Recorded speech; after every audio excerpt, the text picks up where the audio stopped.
பாடலை பாடுவோம். பாடல் 358 மான்கள் நீரோடை வாஞ்சித்து கதறும்போல் தேவனே.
பாடும் பாட்டு வாயினில் இருக்கின்றது.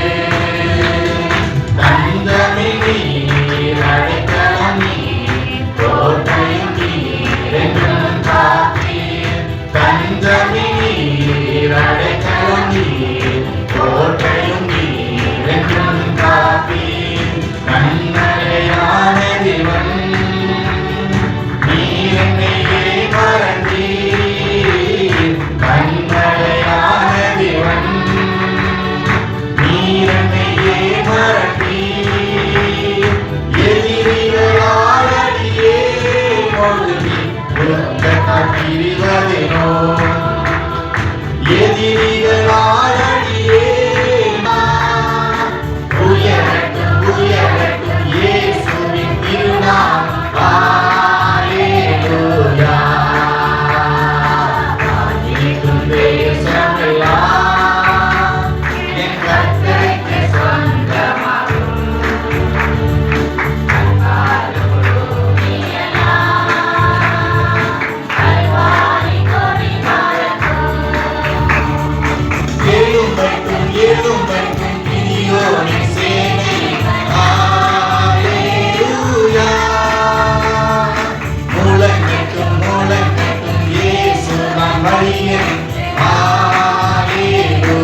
அல்லேலூயா. வேத பகுதியை வாசிக்க கேட்போம். வாசிக்கும்படியாக தெரிந்து கொள்ளப்பட்ட வேத பகுதி பரிசுத்த யோவான் எழுதின சுவிசேஷம் 6ஆம் அதிகாரம் வசனங்கள் 1 முதல் 13 வசனம் முடியான வேத பகுதியாக வாசிக்க கேட்போம். யோவான் 6 வசனங்கள் 1 முதல் 13 வசனம் முடிய நம்மத்தில் இருக்கிற திருமதி ஃப்ளாரன்ஸ் என்பதாக வாசிக்க கேட்டுள்ளேன். யோவான் 6 வசனம் 1 முதல் 13 வசனம் முடிய.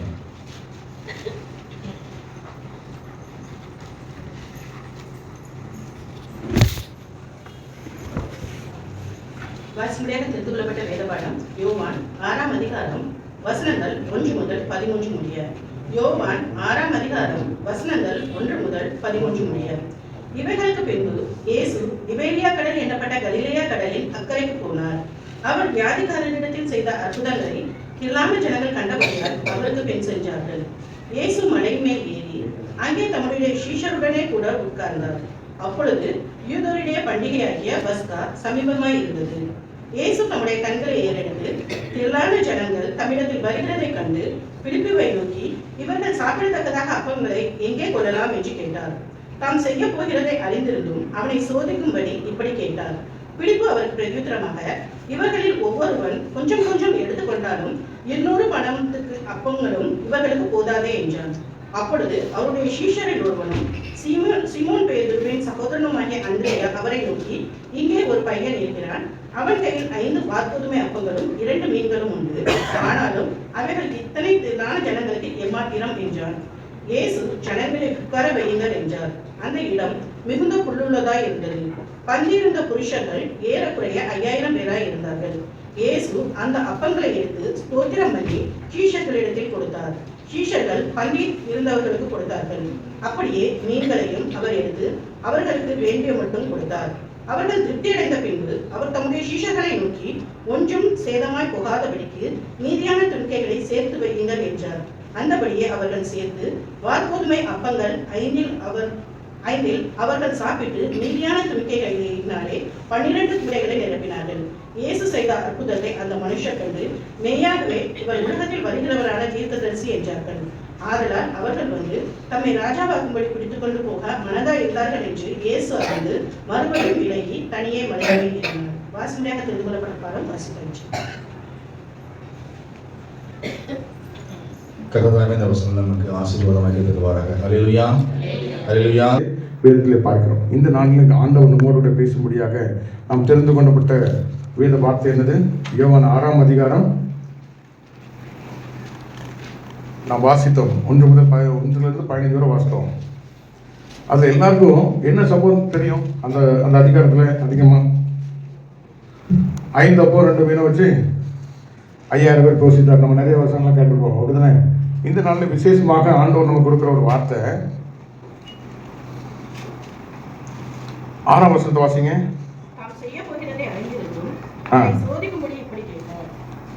தாம் செய்ய போகிறதை அறிந்திருந்தும் அவனை சோதிக்கும்படி அப்படி கேட்டார். அப்படி என்ன கேட்டாரு? இயேசு தம்முடைய கண்களை ஏறெடுத்து திரளான ஜனங்கள் தம்மிடத்தில் வருவதை கண்டு பிலிப்பை நோக்கி, அவர்கள் சாப்பிடத்தக்க அப்பங்களை எங்கே கொள்ளலாம் என்று கேட்டார். அல்லேலூயா. அவங்க இருக்கிறத ஒரு வனாந்தரம். அந்த வனாந்தரத்தில் இவ்வளோக்கான திரளான மக்களுக்கு எப்படி நம்ம சாப்பாடு கொடுக்க முடியும் என்கிற, கொடுக்க முடியாதுங்கிறத, தாம் செய்ய போகிற பெரிய அதிசயங்களை தெரிந்திருந்தும் இவனை சோதிக்கும்படியாக ஆண்டவர் கேட்டார். அல்லேலூயா.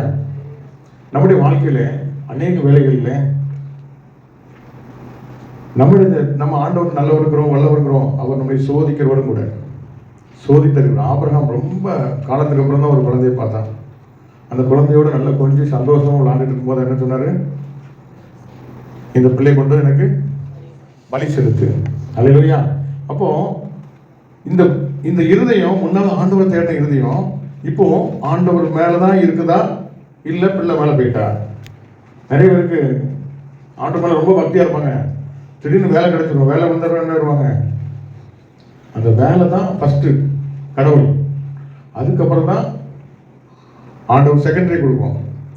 சிலவங்களுக்கு திருமணம் முடிஞ்சதுக்கப்புறம் கணவன் கடவுளாக மாறிடுவார். குழந்தை கிடைச்சதுக்கப்புறம் பிள்ளை தான் கடவுள். ஆண்டவர் அப்படிப்பட்ட பிள்ளைகளை சிருஷ்டிக்கிற தேவனாக இருக்கிறார். இப்பொழுது நீ எப்படி இருக்கிற? அல்லேலூயா. இந்த இடத்துல ஆண்டவர் பார்க்கிறோம், தாம் செய்ய போகிறது அறிந்திருந்தும் அவனை சோதிக்கும்படியாக அப்படி கேட்டார். அல்லேலூயா.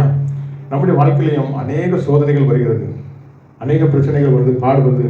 நம்ம நினைப்போம் இந்த பாட்டில் அப்படியே மூழ்கி போயிடுவோமோ, முடிஞ்சு போயிடுவோமோ நினைப்போம். ஆனால் முடியவே மாட்டோம்.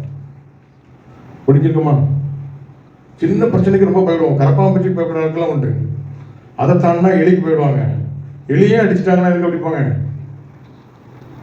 சிங்கம் வருது, சிங்கத்தை ஒரு நாள் அடிச்சாச்சுனாக்கி அதுக்கப்புறம் வந்து ஒரு எலி வந்து சேட்டை பண்ணி நம்ம என்ன சொல்லுவோம்? நான் சிங்கத்தையே பார்த்தோம்ப்பா சொல்லுவோம்னா, அது மாதிரி நம்ம எவ்வளோ பிரச்சனைகளை சந்திக்கிறோமோ அவ்வளோ நம்ம பெரிய. ஆமென். ஸ்கூலில் 10ஆம் கிளாஸ் படிக்கும்போது நம்ம பிள்ளைங்கள்லாம் முட்டி முட்டி படிக்கிறத நம்ம பார்த்துருக்கோம்.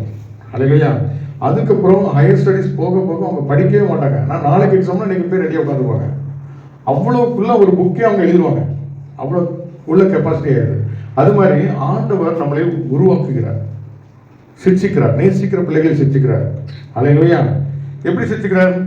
அறிந்திருந்தும் அவனை சோதிக்கும்படியாக கேட்டார். பிலிப்பு உடனே என்ன பிரயோஜனம் சொல்றாரு? 7ஆம் வசனத்துல, இவர்களில் ஒவ்வொருவரும் கொஞ்சம் கொஞ்சம் எடுத்துக்கொண்டாலும் 200 கணக்கு அப்பங்களும் இவர்களுக்கு போதாதே என்றார். வாயிலிருந்து முதல்ல நம்ம வீட்டில இருந்து என்ன வரணும்? இந்த மாசம் ஓடிட்டோம், அடுத்த மாசம் போதாதே, அடுத்த வருஷம் ஊருக்கு போக முடியாதே, பிள்ளைய சேர்க்க முடியாது, வேலை கிடைக்காது, நமக்கு வந்து போதாதேங்கிற வார்த்தை தான் முதல்ல வரும். அல்லேலூயா. ஒன்றுமே இல்லாமல் இருக்கிறதுல சகலத்தை செய்ய வல்லவர் தான் நம்முடைய ஆண்டவர். நம்முடைய வாயிலிருந்து எப்படிப்பட்ட வார்த்தைகள் வருது? எப்படி நடக்கும்? இவரா திருந்தவே மாட்டார், இந்த குடும்பம் ஒற்றுமையாக ஆகவே முடியாது, இவங்க 2 பேரும் பேசவே மாட்டாங்க, இப்படிதான் நம்ம வாயிலிருந்து வருது. அல்லேலூயா. அது மாற்றுக்கு ஆண்டவரால் ஒரு நொடி பொழுது போகும், ஒரு நொடி. அல்லேலூயா. சூழ்நிலை அப்படியே மாறி போயிடும். நேற்று வர சிறைச்சாலையில் கம்பெனி இருக்கிற யோசேப்பு திடீர்னு ஒரே நாள்ல அவன் தெரிஞ்சு இல்லாம இந்த நாட்டில் உள்ள எவன் கையும் கால் கூட ஆடக்கூடாது, அவ்வளவு பெரிய அதிகாரம். ஆண்டவர் முடியுமா? முடியாது, முடியும். அல்லேலூயா. அப்போ போதாதே அப்படின்னு சொல்றான். உடனே கேல்குலேஷன் போடுறான். இவ்வளவு பேருக்கு இத்தனை ரொட்டி இருந்தா இவ்வளவு எங்க மேனுஃபேக்சரிங் பண்ணலாம் அப்படிலாம் யோசிச்சுட்டு இருப்பாங்க. அப்பொழுது அவருடைய சீசர்கள் ஒருவன் சீமோன் பேதுருவின் சகோதரனாகிய அந்திரே அவரை நோக்கி, இங்கே ஒரு பையன் இருக்கிறான். சட்டமன்ற வாசிங்க. இங்கே ஒரு பையன் இருக்கிறான், கையில் 5 வார்கோதுமை அப்பங்களும் 2 மீன்களும் உண்டு, ஆனாலும் அவைகள் இத்தனை ஜனங்களுக்கு எம்மாத்திரம் என்றான். எம்மாத்திரம். அல்லேலூயா. போதாதே, எம்மாத்திரம். அல்லேலூயா. நம்ம முழு வேதத்தில் பார்ப்போம், பெரிய அதிகாரம் இது துதி, சங்கீதம். ஆனா புலம்புல எவ்வளவு இருக்கும்? சின்ன அதிகாரமா தான் இருக்கும். இல்லையா? ஆனா நம்முடைய வாழ்க்கைங்கிற ஒரு அதிகாரத்தை எடுத்து பார்த்தீங்கன்னா அதிகமா துதிக்கிறது இருக்குமா, அதிகமா புலம்புறது இருக்குமா? ஏமாத்திரம், போதாதே, நடக்கிறது, அவிசுவாசமான வார்த்தைகள். அல்லேலூயா. இப்படிப்பட்ட சீடர்களே ஆண்டவர் வச்சுட்டு அவங்களுக்கு எப்படி பண்றாரு? பனிஷ்மெண்ட் என்ன பண்றாரு? கடைசியில் பாருங்க, ஒவ்வொருத்தருக்கும் 13ஆம் வசனம் பாருங்க, அடுத்தபடியே அவர்கள் சேர்த்து 12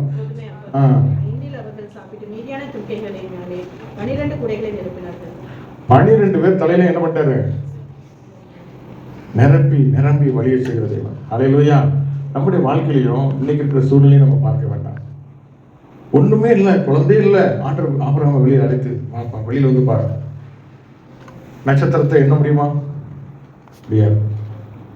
கடற்கரை மணலை எண்ண முடியுமா? இவ்வளவாக நான் உன்னுடைய சந்ததியை பெருக பண்ணுங்கிறார். அல்லேலூயா. நம்மளால அந்த அளவுக்கு ஏற்றுக்கொள்ளவே முடியாது. அப்படிப்பட்ட ஒரு ஆசீர்வாதத்தை ஆண்டவர் சொல்லிடுவார். ஆனா சூழ்நிலைகளோ நடக்காது, வாய்ப்பே இல்லாத மாதிரி இருக்கும். ஆனா சூழ்நிலைகளை மாற்றி கொடுக்கிற தேவன் நம் தேவன். அல்லேலூயா. ஆகாது தள்ளப்பட்ட கல்லை மூளைக்கு தலைக்கல்லை மாற்றுகிற தேவன் நம்முடைய தேவன். அவரால் கூடாத காரியம் ஒன்றும் இல்லை.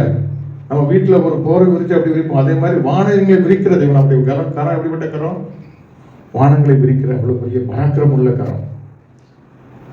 இஸ்ரேல் ஜனங்கள் வழிநடத்தப்படும் போது அந்நிய தேசத்து மக்கள்லாம் சொல்லுவாங்க, இஸ்ரேலே ஒரு தேவன் உண்டு, அவர் பயங்கரமான பராக்கிரமசாலி. ஆனா நம்ம ஆட்கள் எப்படி பேசுவாங்க? செங்கடல கலந்துன்னு ஒரு பாட்டு படிப்பாங்க, கர்த்தாவே தேவர்கள் உமக்கு போனவர். அதுக்கப்புறம் முறுமுறுப்பு. அல்லேலூயா. பின்னோக்கி பார்க்கிற ஒரு காரியங்கள். அந்த வனாந்தரத்துல கூட நம்மளை போஷிக்க செய்கிற தேவன், காண்டாமிருகத்துக்கு ஒத்த பலத்தை கொடுக்கிற தேவன், நமக்கு வாக்கு திட்டங்களை கொடுத்திருக்கிறார், மன விருப்பத்தை நிறைவேற்ற வல்லவராய் இருக்கிறார். அல்லேலூயா. நம்மளை பாலும் தேனும் ஓடுகிற கானான் தேசத்தை சுதந்தரித்து நம்ம மகிழ்ச்சி அடைய செய்யறத பார்க்கறது தான் அவர் விருப்பம். அல்லேலூயா. ஆகவே இந்த போதாதே எம்மாத்திரம் என்பதை நாம் விட்டுவிட்டு நம்முடைய தேவன் எப்படிப்பட்டவர், கிரகிக்க முடியாத காரியங்களை செய்யும் சர்வ ஞானி. அல்லேலூயா. கவலைப்படுகிறால் எவன் தன்னுடைய சரீர உருமணத்தை கூட்டுவான். ஆகாயத்து பறவைகளை கூட எவ்வளவு அழகா போஷிக்கிறார். எந்த பேங்க்ல சேர்த்து வச்சிருக்கிறா, எந்த சிட்டுக்குருவியாவது நாளைக்கு சாப்பாடை பற்றி ஸ்டோரேஜ் கூட பண்ணல. ஆனா என்னைக்கா பட்டி கிடக்குதா ஏதாவது ஒரு பறவை, அவைகளை பார்க்க நீங்கள் விசேஷித்தது வருவேன். மற்ற 6ஆம் அதிகாரத்திலையும் படிச்சு பார்த்தா தெரியும். அல்லேலூயா. ஒரே ஒரு நாள் உயிர் வாழ்கிற காட்டு புஷ்பத்துக்கு இவ்வளோ அழகான மேன்மைகளை அழகு கொடுத்துருப்பாருன்னு சொன்னா நம்மளை உள்ளங்களை வரைந்து வைத்திருக்கிறார். நமக்கு அங்கே ஜீவனையே கொடுத்திருக்கிறார். நாம் இந்த உலகத்துல மற்றவங்க பார்வைக்கு எப்படி இருக்கிறோங்கிறது மேட்டர் கிடையாது. அவருடைய பார்வைக்கு அவருடைய ஜீவனை காட்டி நாம் வெளியேற பெற்றவர்கள். அல்லேலூயா. மேன்மையானவர்கள். அவ்வளவு அழகாக ஆண்டவர் நம்மளை பார்க்கிறார். அல்லேலூயா. அப்படிப்பட்ட தேவனா இருக்கிறபடினால ஆண்டவரத்துல இருந்து எப்படி பண்ணணுமா, பெரிய காரியங்களை எதிர்பார்க்கணும். அல்லேலூயா. ஆண்டவர் நம்மளை சில நேரத்தில் சோதிக்கிறார். யோகுல பார்க்கிறோம், நம்ம யோகுடைய வாழ்க்கையில பார்க்கிறோம். 1ஆம் அதிகாரத்துல 6லிருந்து 12 வரை படிச்சு பார்த்தீங்கன்னா, ஒரு நாள் தேவபுத்திரர் கர்த்தருடைய சந்நிதியில் வந்து நின்றபோது சாத்தானும் அவர்கள் நடுவிலே வந்து நின்றான். கர்த்தர் சாத்தானை பார்த்து, நீ எங்கே இருந்து வருகிறாய் என்றார். சாத்தான் கர்த்தருக்கு பிரதித்திரமாக, பூமி எங்கும் உலாவி அதில் சுற்றித் திரிந்து வருகிறேன் என்றான். கர்த்தர் சாத்தானை நோக்கி, என் தாசனாகிய யோபின் மேல் கவனம் வைத்தாயோ? உத்தமனும் சன்மார்க்கனும் தேவனுக்கு பயந்து பொல்லாப்புக்கு விலகுகிறவனும் ஆகிய அவனைப் போல பூமியில் ஒருவனும் இல்லை என்றார். அல்லேலூயா. ஆண்டவர் சர்டிஃபிகேட் கொடுக்குறார். அவனை போல ஒருவன் கிடையாது. சேலஞ்ச் பண்றார். யார்கிட்ட சேலஞ்ச் பண்றாரு? சாத்தான்கிட்ட. அல்லேலூயா. அந்த சேலஞ்சில் யார் ஜெயிக்கிறாங்க? ஆண்டவர் ஜெயிக்கிறார். சாத்தான் தோத்து போறான். ஏன்னா அவன் உதட்டின கூட பாவம் செய்யல. எத்தனையோ இழப்புகள், நஷ்டங்கள், குடும்பத்தில் நஷ்டம், சரீரத்தில் வியாதி, சொந்த குடும்பம் அவனை விட்டுட்டு போயிட்டு, ஆனாலும் ஸ்தோத்திரம் போட்டுட்டே இருந்தான். நான் சோதிக்கப்பட்ட பின்பு ஹால்மார்க் சுத்த பொண்ணாக 22 கேரட் கிடையாது, 18 கேரட் கிடையாது. அல்லேலூயா. நல்ல சுத்த பொண்ணாக விளங்கும் என்பதை அவன் அறிந்திருந்தான். அதனால தான் அவன் சொல்றான் 42 யோபு 42:11.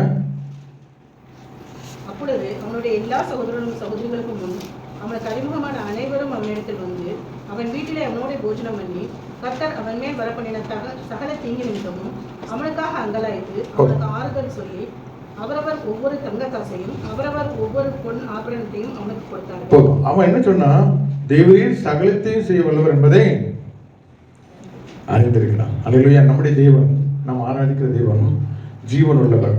இந்த இடத்துல ஆண்டவர் இருக்கிறார். நீங்க காட்டுங்க பார்ப்போம். இந்த இடத்துல ஆண்டவர் இருக்கிறார். காட்டுங்க.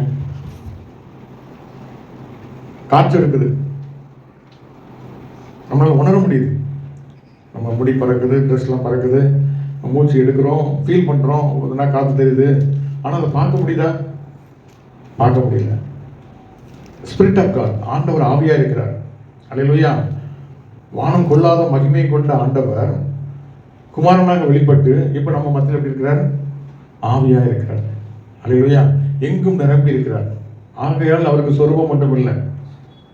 ஆவியான தேவனுக்கு ரூபம் ஒன்றும் இல்லையே, ஆதலால் சொரூபம் ஒன்றும் இல்லையே. ஆனால் வாஞ்சையோடு தாகத்தோடு கேட்கும்போது அப்படியே அப்போஸ்தலர் 2ஆம் அதிகாரத்தை உள்ள இறங்கின மாதிரி வாஞ்சையோடு தாகத்தோடு ஒருமனப்பட்டு ஓரிடத்தில் கூடி அந்த தூய ஆவியானவரை வாஞ்சிக்கும் போது மேல் வீட்டர்கள் என்ன இறங்கிச்சு? அக்கினிமயமான நாவுகள். அல்லேலூயா. ஒரு கத்தியை கொண்டு நல்லா தீயில சூடு பண்ணி ஒண்ணுமே இருக்காது. திடீர்னு தண்ணியில் ஒன்று முக்குங்க, சர்றன்னு சத்தம் கேட்கும், புகழலாம் கிளம்பும். அதுபோல் அந்த ஆவியான உள்ள வந்த நாவெல்லாம் என்ன பேசுறது தெரியாது. அப்படியே விரல் நீட்டினா பிசாசு ஓடும். அல்லேலூயா. காத்திருந்து காத்திருந்து புதுபலன் அடைந்து கழுகுகளை போல செட்டை அடித்து உயர பறக்கும்படியாக நாம் அழைக்கப்பட்டிருக்கிறோம். அல்லேலூயா. ஆகவே தேவனுடைய பிள்ளைகள், பரிசுத்தவான்களுக்கு நம்முடைய ஆண்டவர் எப்படிப்பட்டவர், அவர் எவ்வளவு பெரியவர். ஆண்டவர் கரையில் உட்கார்ந்துருப்பாரு. இவங்க தண்டு உடம் போட்டு பயங்கரமான புயல்ல அலையில மோதி சீடர்கள் கஷ்டப்படும் போது அவர் அந்த கரையில இருந்துட்டே சொல்ல முடியும், இறையாதே அமைதியா இருக்கு, பிள்ளைகளை காப்பாற்ற முடியும். அல்லேலூயா. ஆனா ஆண்டவர் அப்பப்ப என்ன பண்ணுவாரு? யாருங்கிறது என் பிள்ளைகளுக்கு தெரியணும். சோதனையில கடந்து கஷ்டப்படும் போது அந்த கடல்ல நடந்து வந்து நம்மளை காப்பாற்றிருக்கிறார். ஏன்னா நமக்கு என்ன தருது? இந்த அலை தான் பெருசா தருது. என் வாழ்க்கையில் ஒரு பெரிய புயல் அடிக்குது, அந்த புயல் தான் பெருசா தெரியுது, கடவுளுக்கு ஆண்டவர் பெருசா தெரியல. அதனால ஆண்டவர் என்ன பண்றாரு? கடல் மீது நடந்து வந்து இந்த அலையை காட்டிலும் உன்னுடைய தேவன் பெரியவர் என்பதை காட்டுகிறார். அல்லேலூயா. தம்முடைய சீடர்களுக்கு அப்படி காட்டினார். எத்தனையோ திருப்பி பண்ணியும் அவங்க என்ன பண்ணுவாங்க? மறுபடியும் வளைய தூக்கிட்டு போயிடுவாங்க. ஆண்டவர் கேட்பாரு, ஏதாவது புசிக்க இருக்குதா? கடைசி அதிகாரத்தில் இருக்கும். அல்லேலூயா. ஏதாவது புசிக்கிறதா இருக்குதாப்பா? அவங்கள்ட்ட ஒண்ணு இல்லைங்கிறது இவருக்கு தெரியும். அல்லேலூயா. ஆனாலும் இவங்களுக்காக ரொட்டியெல்லாம் சுட்டு வச்சிருப்பாரு. பிள்ளைகளே வாங்க. அல்லேலூயா. நம்முடைய தேவன் இவ்வளவு பெரியவர். எத்தனையோ நன்மைகளை செய்தாரு, பிள்ளைங்களுடைய வாழ்க்கையில் செய்தாரு, குடும்பத்தில் செய்தாரு, அற்பமான காணப்பட்ட இடத்துல நம்ம தலை நிமிர செய்தாரு. அந்த தேவன், சர்வ வல்லமை தேவன் இன்றும் உயிரோடு இருக்கிறார். அல்லேலூயா. அந்த ஒண்ணுதான் நமக்கு என்னது? பலன். அந்த நம்பிக்கை போயிட்டு நான் பயம் வந்துடும். பயம் வந்துட்டு யார் ஜெயிச்சிருவான்? சாத்தான் ஜெயிச்சிருவான். ஆண்டவர் துக்கப்பட்டுருவான். அதில் வெட்கப்பட்டு கொண்டிருக்கோம் நம்ம ஆண்டுடைய பிள்ளைகள். அல்லேலூயா. யோபுடைய வாழ்க்கையில் ஒரு 6 மாதம் கஷ்டம் இருந்துச்சு, எல்லாம் இழப்பு இருந்துச்சு. ஆனால் மறுபடியும் என்ன நடந்துச்சு? வெட்டிப்பான ஆசீர்வாதம். அவன் யோபுடைய வாழ்க்கையில் அவனுடைய குழந்தை பிள்ளைகளை போல சௌந்தரியம் உள்ளவர்கள் யாருமே இல்லை. இனஜன பந்துக்கள் எல்லாம் தூரமாக போனவங்கெல்லாம் தேடி வந்து அவனுக்கு கோல்டு டைமண்டமா போட்டு அவனோட புசித்து சாப்பிட்டு சந்தோஷமானார்கள். நம்மளை விட்டு தூரமாக போனவங்கெல்லாம் மறுபடியும் வர முடியுமா? முடியாதா? அல்லேலூயா. நம்ம உயர்த்தும் போது நமக்கு உதிக்கிற ஒளி நடத்துக்கள் ராஜாக்கள் நடந்து வருவார்கள். அல்லேலூயா. நம்ம என்ன பண்ணணும்? ஏசாயா 60 அதிகாரத்தில் சொன்னது போல, எழுப்பி பிரகாசி, உன் ஒளி. யார் உன் ஒளி? எந்த மனுஷனையும் பிரகாசிக்க பண்ணுகிற மெய்யான ஒளி இயேசு. அவர் எனக்குள்ள வந்துட்டா இருள் எல்லாம் போயிடும். அந்த இருள் போய் எனக்கு வெளிச்சம் வந்துட்டுனா வழி தெரியாது இருக்கிறவங்க தேடி வருவார்கள், நடந்து வருவார்கள். எதை பார்க்கறதுக்கு? ஒரு கழுதை மேல ஒரு நாட்டு ராஜா இருந்தா என்ன பண்ணுவாங்க? அந்த கழுதைக்கே மேல போடுவாங்க. அந்த ராஜா நிமித்தம் கழுதைக்கும் வரவேற்போடு சிவப்பு கம்பளம் விரிக்கப்படும். அவரை சுமந்துட்டு போனா, அவரை தூக்கிட்டு போனா, அந்த தெய்வத்தை நான் ஆவியாய் கொண்டு இருந்தேன் என்று சொன்னா, நம்முடைய உயரம் கம்மியா இருக்கலாம், தாவீது மாதிரி கம்மியா இருக்கலாம், இல்ல படிப்பு இல்லாமல் இருக்கலாம், குடும்பத்தில் அற்பமா காணப்பட்டவனா இருக்கலாம், வீடு வாசல் கூட இல்லாம காட்டுக்குள்ள அலையவனா இருக்கலாம். ஆனா கர்த்தருடைய ஆவி அவன் மேல வந்துச்சுன்னா, அவனுடைய பட்டயத்தை நீட்டினாலே போதும், படைகள் பயந்து ஓடும். அல்லேலூயா. போர்க்களத்துல தாவீது வர வேண்டாம், தாவீதோட பட்டயம் போனாலே படைகளே ஓடும். அவ்வளவு பெரிய வைராக்கியம் உள்ள தேவன் நம்முடைய தேவன். அல்லேலூயா. அதனாலதான் அவன் சொன்னான், நீ நிந்திக்கிற உன்னதமான தேவனுடைய நாமத்துல வருகிறேன். அல்லேலூயா. நம்ம முன்னால கோலியாத்து போல மலை போன்ற பிரச்சனைகளை பார்த்து நம்ம பலத்துல போனா எனக்குள்ள இருக்கிறவர் பெரியவர். ஆகவே இன்றைக்கு உன்னை என் கையில ஒப்பு கொடுப்பான்னு சொல்லணும். அல்லேலூயா. இந்த பிரச்சனை என் காலுக்கு கீழே போகும். அல்லேலூயா. சூழ்நிலை மாறும். அப்படியே ஆண்டவர் செய்ய வல்லவராக இருக்கிறார். அல்லேலூயா. அப்படியே இரட்டிப்பான ஆசீர்வாதங்களை கொடுத்து ஆசீர்வதிக்கிற தேவனாக இருக்கிறார். அல்லேலூயா. ஆமென். வல்லவராக இருக்கிறார். அல்லேலூயா. ஆகவே இந்த நாளிலே நம்முடைய வாயிலிருந்து என்ன வரக்கூடாது? அவிசுவாச வார்த்தைகள் வரக்கூடாது. அல்லேலூயா. நம்முடைய சூழ்நிலையை பார்க்கக்கூடாது. சூழ்நிலைக்கு மத்தியில ஆண்டவரை நாம் பார்க்க வேண்டும். அல்லேலூயா. ஆண்டவர் நம்மளை போதித்து நம்மளை சிருஷ்டித்து வழி நடத்துகிற தேவனாக இருக்கிறார். ஆண்டவரை நாம் நம்ப வேண்டும். அல்லேலூயா. சீடர்களை பார்த்து சொல்லும் பொழுது சீடர்கள் என்ன சொன்னாங்க? போதாதே, இது ஏமாத்திரம். ஆண்டவர் சொன்னாரு, ஜனங்களை உட்கார வைங்கள். இந்த இடம் மிகுந்த புல்வெளியா இருந்தது. பந்தியில் இருந்த புருஷர்கள் ஏறக்குறைய 5000 பேராக இருந்தார்கள். இயேசு அந்த அப்பங்களை எடுத்து ஸ்தோத்திரம் பண்ணி சீடர்களிடத்தில் கொடுத்தார். சீடர்கள் பந்திருந்தவர்கள் கொடுத்தார்கள். அப்படியே மீன்களையும் எடுத்து அவர்களுக்கு வேண்டிய மட்டும் கொடுத்தார். அவர்கள் திருப்தி அடைந்த பின்பு அவர் தம்முடைய சீசர்களை நோக்கி, ஒன்றும் சேதமாய் போகாதபடி மீதியான துணுக்களை சேருங்கள் என்றார். அல்லேலூயா. அந்தபடியே அவர்கள் செய்து ஏறக்குறைய 12 மீதியான துணிக்கைகளை சுமந்து சென்றார்கள். ஆண்டவருடைய பல அற்புதங்களை செய்திருக்கிறார்.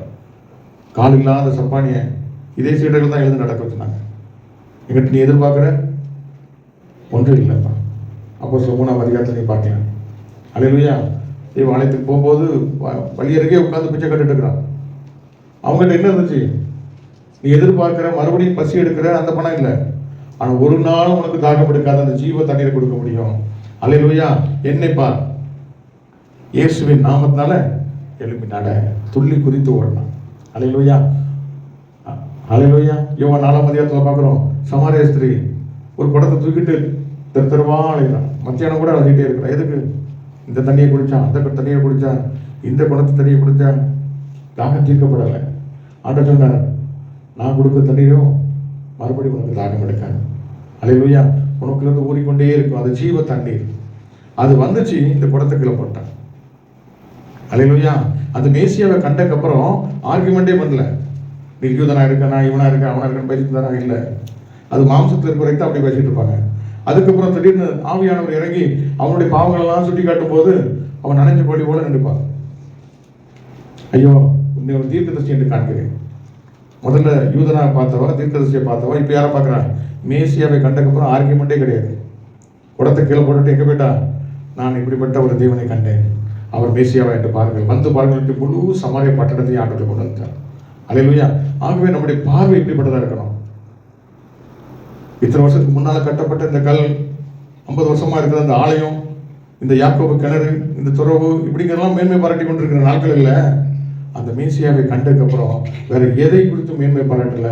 அல்லேலூயா. பட்டணத்துக்குள்ள ஓடுனா முழு பட்டணத்தை ஆண்டு கொண்டு வந்துட்டான். அல்லேலூயா.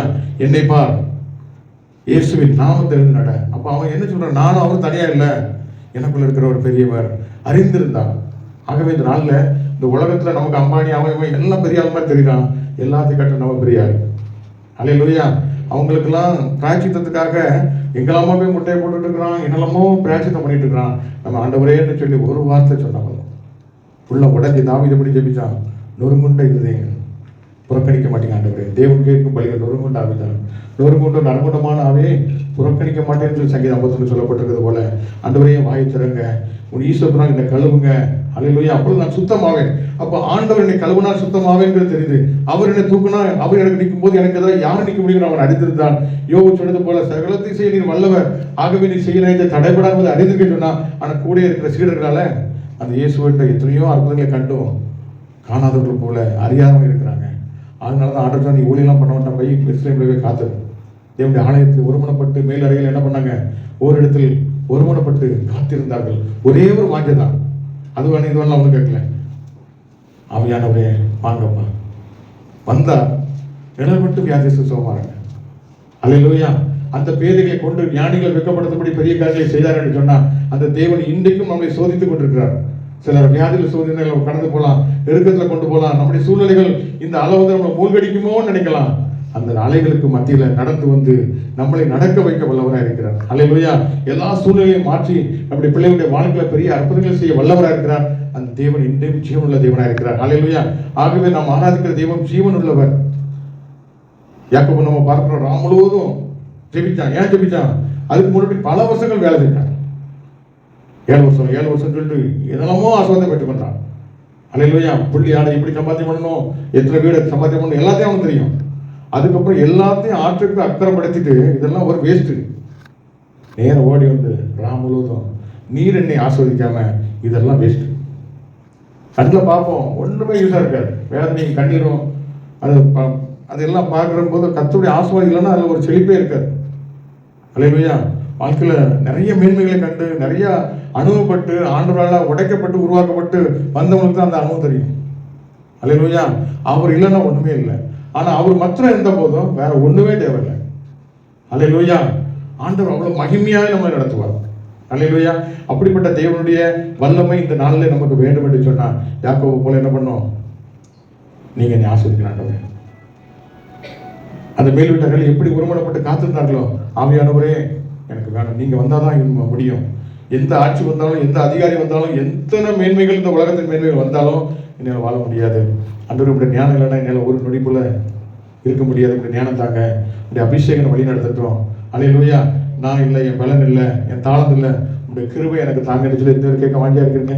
உள்ளத்து நாளத்திலிருந்து நாளில் ஆண்டவர் நம்மை சோதிக்கிறார். அல்லேலூயா. என் பிள்ளைகளே இதை நான் எப்படி செய்ய முடியும்? உனக்கு பிரச்சனை இவ்வளோ பிரச்சனையா இருக்குதா? இது எப்படி பண்ணலாம்? நம்மகிட்ட கேட்கும் போது போதாதே, இது எம்மாத்திரம் என்று சொல்லதை விட்டுட்டு தேவரீர் சகலத்தை செய்ய வல்லவர், நீ செய்ய நினைப்பது தடைபடாது. என்னை குறித்து நீங்கள் ஒரு திட்டம் வச்சிருக்கீங்க, நான் யோசித்து வச்சிருக்கிறத விட நீங்கள் பெஸ்ட்டாக வச்சிருக்கீங்க. ஆகவே அதை நிறைவேற்றதுக்கு நீ வல்லவராக இருக்கிறேன் என்று சொல்லி ஆண்டுடைய சமூகத்தை அர்ப்பணிப்போமா? கண்களை போடி என்னுடைய அவிசுவாசம் நீங்கும்படியாக ஆண்டவரே இந்த நாளில் என்னுடைய மனக்கண்கள் திறக்கட்டும். பாப்பா, என்னுடைய அறியாமைங்கிற இருள் விலகட்டும். நான் ஆராதிக்கிற தேவன் எவ்வளோ பெரியவர். வானம் எனக்கு சிங்காசனம், பூமி எனக்கு பாதப்படி. அந்த பெரிய ஆண்டவரை நான் வைத்துக்கொண்டு இந்த சின்ன பிரச்சனைக்காக நான் கலங்குறேனே, என் வாழ்க்கையில என்னை கலங்கடித்து பயமுறுத்தி அவிசுவாசங்களை கொண்டு வந்து துவண்டு போக சூழ்நிலைகள் எல்லாம் மாறுபடும்படியாக கர்த்தர் நாளிலே அதிசயங்களை செய்கிற தேவன். அவரால் செய்யக்கூடாத அதிசயமான காரியம் ஒன்றும் இல்லை என்று சொல்லி, ஆண்டவரே ரதங்களை கொடுத்துடல, குதிரைகளை கொடுத்துடல, ஆண்டவரே நாங்கள் மேன்மை பாராட்டல, உடைய கிருபைகளுக்கு போதும் ஆண்டவரே, உடைய அபிஷேகம் அல்லேலூயா எல்லா நுகங்களையும் குறிக்கும். மலை போன்ற பிரச்சனை கூட பனி போல உருகி போன்னு சொல்லப்பட்டிருக்கிறது. அல்லேலூயா மூளைக்கு தலைக்கல்லாய் மாற்ற முடியும்னு சொல்லப்பட்டிருக்கிறது. அப்படியாக நீங்க எனக்கு வேணும் ஆண்டவரே. அல்லேலூயா என்னை வழி நடத்துங்க. நான் எத்தனையோ திரும்ப பைபிளை படிச்சு முடிச்சுட்டேன், ஆனா அந்த ஆவியானவர் சொல்லலாம் எனக்கு அதுக்கு விளக்கமே தெரியாது. ஆவியில் நிரம்பி நான் அந்த வேதங்கள்லாம் சீல் வைக்கப்பட்டிருக்குது. தமக்கு பிரியமானவர்கள் தான் அதோட மீனிங்ஸ் எல்லாம் சொல்லிக் கொடுக்குறாரு. ஆகவே ஆண்டவரே நான் வேதத்தை வாசிக்கும் போது நீங்க என்னோட பேசணும் ஆண்டவரே. அல்லேலூயா நான் ஜெபிக்கும் போது என் ஜெபத்துல ஆண்டவரே நீங்க எனக்கு பேசணும், தரிசனங்களை கொடுக்கணும்.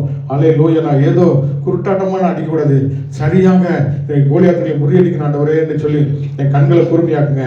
அல்லேலூயா நான் எழும்பி பிரகாசிக்க ஆண்டவரே, நான் எலும்புக்கு பலன் தாங்க ஆண்டவரே, கிருபை தாங்க ஆண்டவரே.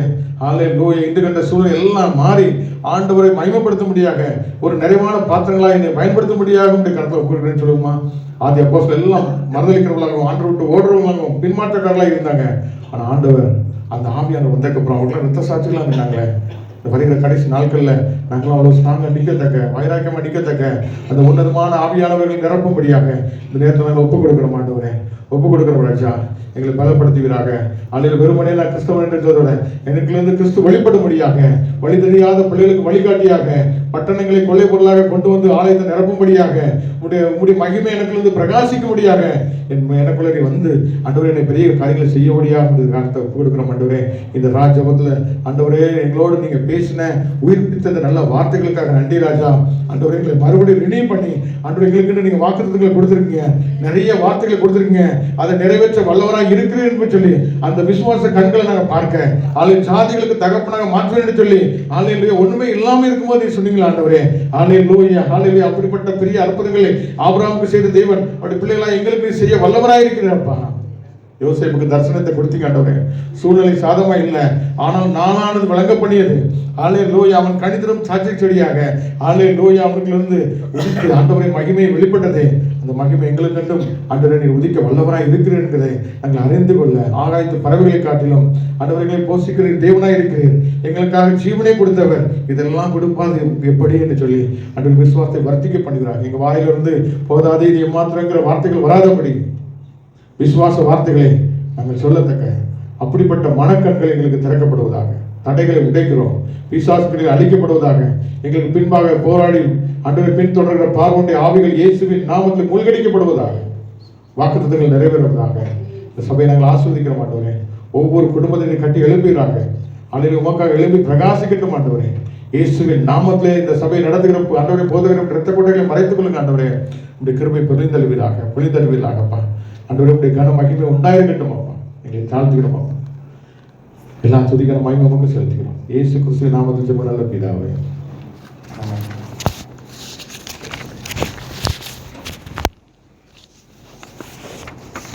அல்லேலூயா. அல்லேலூயா. கர்த்தருடைய பரிசுத்த நாமத்துக்கு மகிமை உண்டாவதாக. அருமையான தேவ செய்தி கொடுத்து அருமையான ஊழியக்காரன் கர்த்தரை ஸ்தோத்தரிக்கிறேன். தொடர்ந்து அவருக்காகவும் ஒரு ஊழியருக்காகவும் குடும்பத்தினருக்காகவும் ஜெபித்து கொள்ள உங்களை அன்போடு நான் கேட்டுக்கொள்கிறேன். கிறிஸ்துவுக்குள் பிரியமானவர்களை, இன்று ஜெப